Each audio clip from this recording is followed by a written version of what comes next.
Hi Rosie, how are you? Hi, Jude. I'm very well. How are you?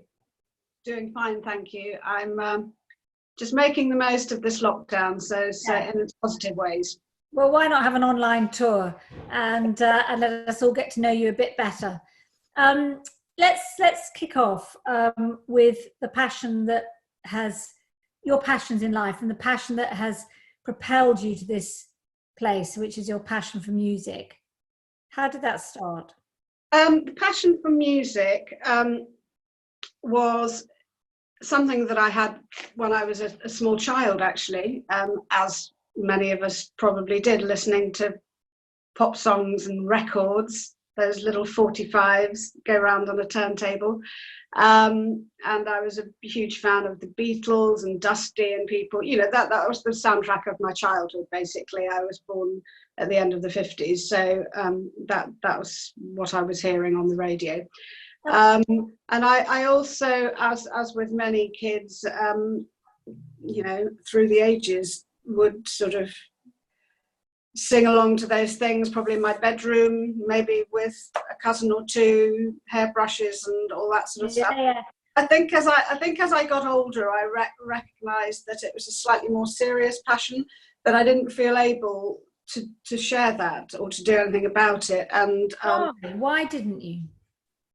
I suppose there was I'm sure that somebody, if I sat down with a therapist to particularly analyse that thing, they'd come up with all sorts of things. But I think fundamentally, I didn't have the confidence. I didn't have the confidence in myself, in my voice, perhaps. I didn't recognise, which I think maybe people do more today, that actually it doesn't matter if you can or cannot sing or think that you can or can't. I wasn't from a musical family, so nobody within my immediate family played instruments or sang in choirs or anything like that. But here you are, you've recorded 2 CDs. I've seen you singing live in front of a whole bunch of people with a band, strutting your stuff on stage. Where did that connection between the early passion for music and your later confidence in singing your own work as well as brilliant covers, how did that later passion, how was it reignited? Well, it's sort of, I suppose it's slightly tinged with sadness, really. A lot of people might sort of look at the story and think, gosh, that's slightly sad. But anyway, the end result wasn't sad. But as I grew older into an adult, from a girl to a woman, hence the title of the first album, I was still continuing that habit, if you like, of singing by myself behind a door, being closeted away. So my music, perhaps not my passion, but any ability or whatever that I had to sing was certainly closeted. And then as I was approaching my 50th year, my 50th birthday, Marg, my wife, for those who don't know her, decided that perhaps this was getting a little too serious and that I should actually do something about it. So we basically set a goal for me to find a singing teacher who would work with me and work towards performing at my 50th birthday party with a band, covers, and that's what I did 6 months later. But that was a really massive mountain for me to climb, especially the actual performance. And I didn't actually perform again in public for another 10 months. And then I started to do little sort of gigs and things around the place before, of course, that was stopped by illness. So that's really how I sort of made that leap, if you like. But in there is another one of your passions, and that is your partner. Tell us about Marg. Marg. Do I have to? I hope she won't mind. We can edit this bit. Marg, I met, we'll have actually been together for 25 years in June. We met 25 years ago, and we had a civil partnership in, when was that? when were you allowed to have civil partnerships? 2006. And then we actually upgraded, as I call, to marriage 5 years ago. So she is chief executive of a large leisure company. So they're having some challenges at the moment because, of course, people are not allowed to go to leisure centres and so on. But she's a very remarkable person. So I feel I'm living the company's life at the moment, because we live in a very old house. There's little or no soundproofing, and so I'm privy to lots of conversations that are going on. And you know, as with a lot of people out there at this very difficult time, they are doing some remarkable work to very rapidly put the company into hibernation, which they've had to do, and to be working on plans for reopening it and what it might look like as and when. But she's got a pretty amazing track record working in social housing and the British Council, and she was chief exec of VSO, and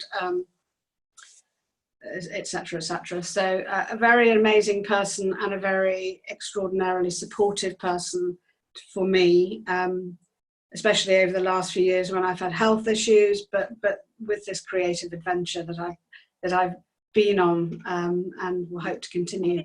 You do love an adventure, that has to be said. One of your passions is travel.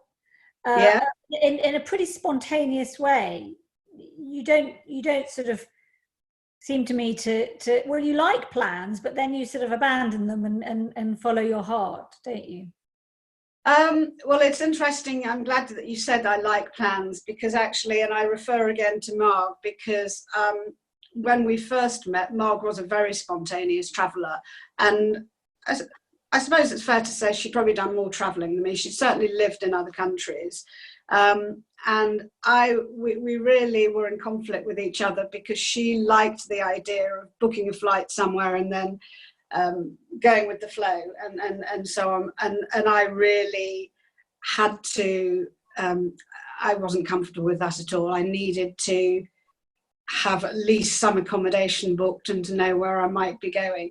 I have got more flexible as I've got older, but yeah, it's fun. Travel is, you know, I know you love travel. It's obviously something we can't do at the moment, but I love travel. I've been lucky enough to go to many countries, but I love traveling within the UK as well. And you know, travel takes many different forms, and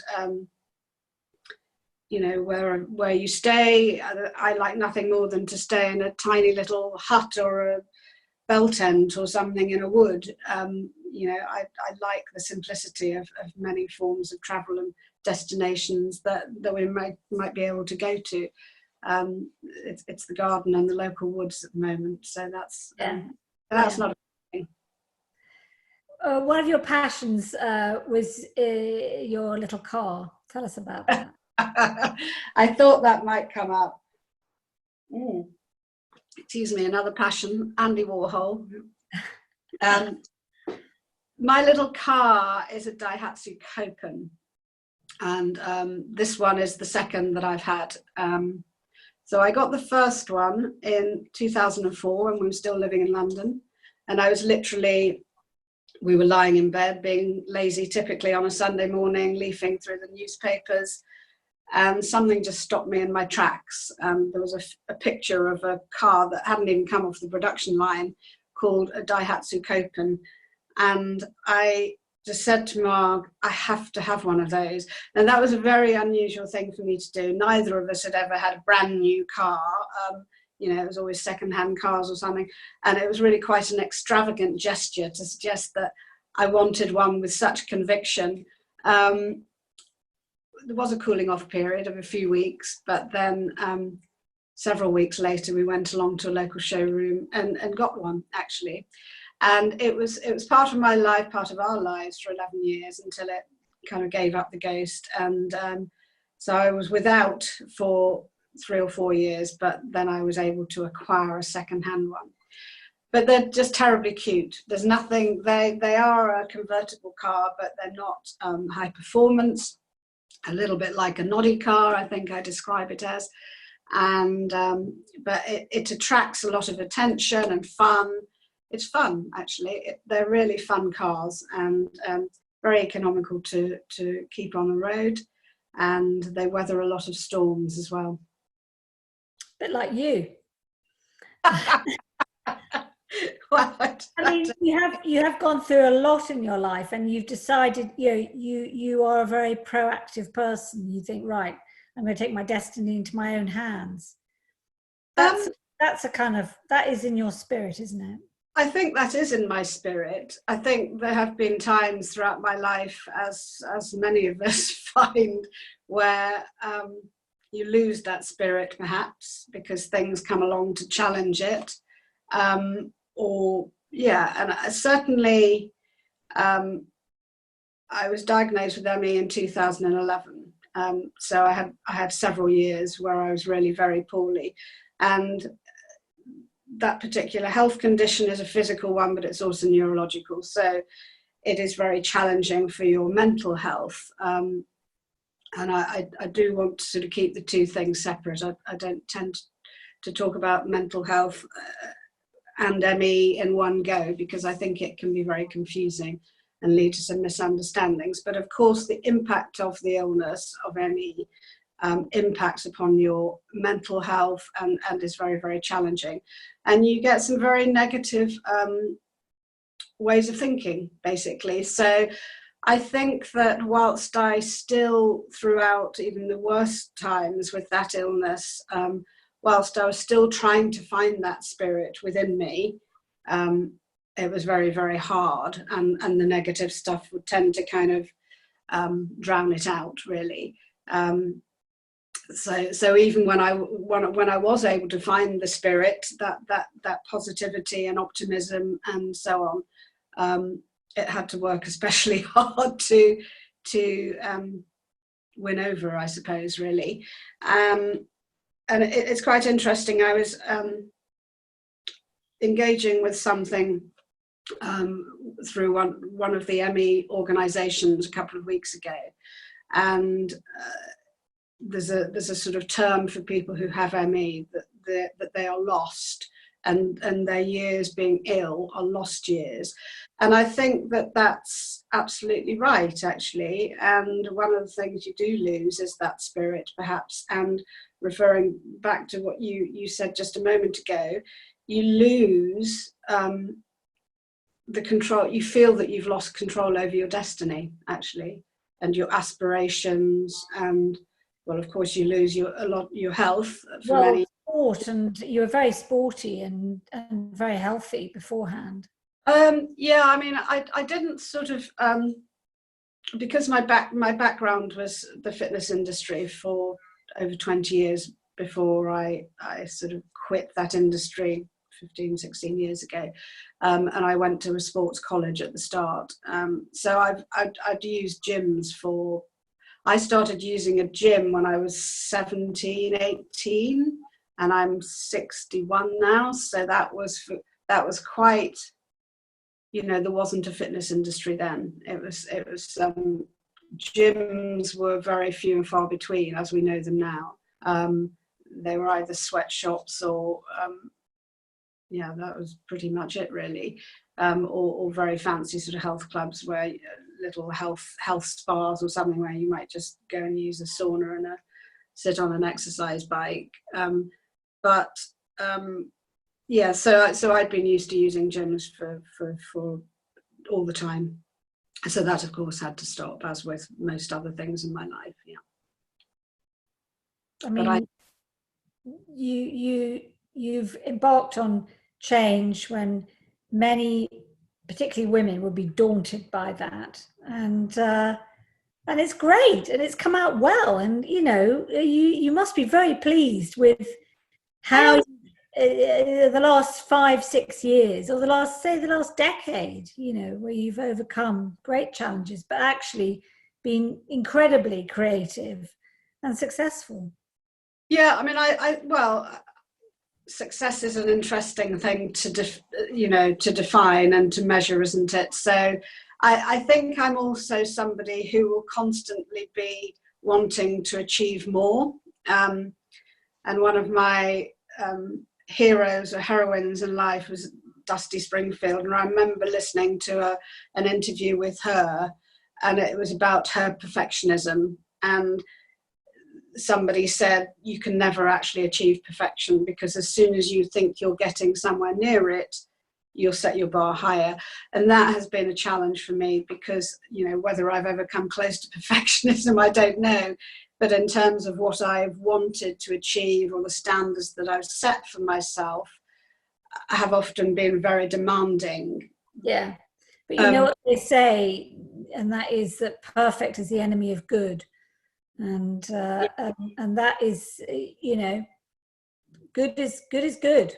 I think that's right. And interestingly, with this last album and the book, which this tour is really all about, plus the exhibition I've now bolted onto it, just for good measure, I've worked with Georgia Train, who you have met.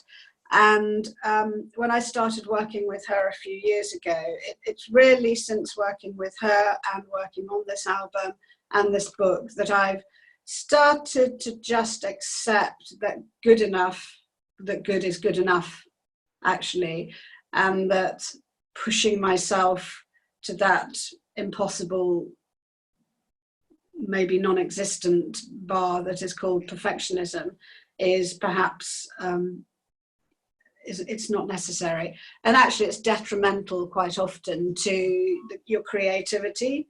Yeah. And your enjoyment of what you're. Just to finish, I think creativity is, you know, you've approached it in a very interesting way, because it's like a sort of multiple of creative experiences, isn't it? Yeah, you've got your music, your performance, the book, there's artwork in the book, there's creative writing in the book, fiction, autobiography. It's like a kind of whole, a sort of just a gigantic kind of creativity, an orb of creativity. Yeah. You know, you don't seem to be like somebody who wants to be in a silo. I think that's right. And sometimes when I've done interviews, people have described me as a singer-songwriter or whatever. I don't really know, is it even necessary to put yourself into a category? I don't know, really. The music was obviously a passion that I had. I enjoyed creative writing when I was young, but I didn't do anything beyond childhood, really. And so those two things came together with this project. It was also slightly inspired by a wonderful gift I was given as a child by a godfather, which was a box set, an original prototype box set, which had of Alice in Wonderland, which had 4 LPs in it and a book, which I still have, or I've been able to bring them back together. And that sort of inspired me. So there was music, the story was being told in music and in words and visually. And I've always been a very visual person. So it was a natural progression for me to put some imagery in the book, and photography is the thing that just seemed like the natural thing for me to do at that stage. And basically the exhibition has then evolved out of that. So in a way, the exhibition came about a little bit because of a mistake that was made in the book, which I've been quite open about. So I became more creative visually in the book to cover up some of the mistakes. And then the exhibition has actually evolved out of that, because so I've used a lot of the imagery. I've combined some of the imagery and the photographs and done all sorts of weird things with them. Not that I knew what I was doing with them, because I'm not particularly technically biased. And I've combined them with words. So my stories that are in the book and on the album also now appear visually. Fantastic. Tie in with the book and the songs and so on. And is that candlestick behind you? It is. So a bit, just tell us a bit about that. That's the famous candelabra. Unfortunately, you can't see all of it. I couldn't get it on the screen. I wanted to call this tour Behind the Candelabra. Oh, yes. Yeah, I wanted to call it Behind the Candelabra, my alternative tour. But there might have been a few issues because, of course, there is a film by the same name. So And we thought it may actually start to confuse people, and they might think that I was bringing out a third album called Behind the Candelabra, but that remains to be seen. But you're in front of the candelabra now, aren't you? Yeah. But, all right. Well, look, thank you so much for sharing us some of your thoughts and getting us to know a bit more about you. Can't wait to hear the rest of your story. Thank you very much, Rosie.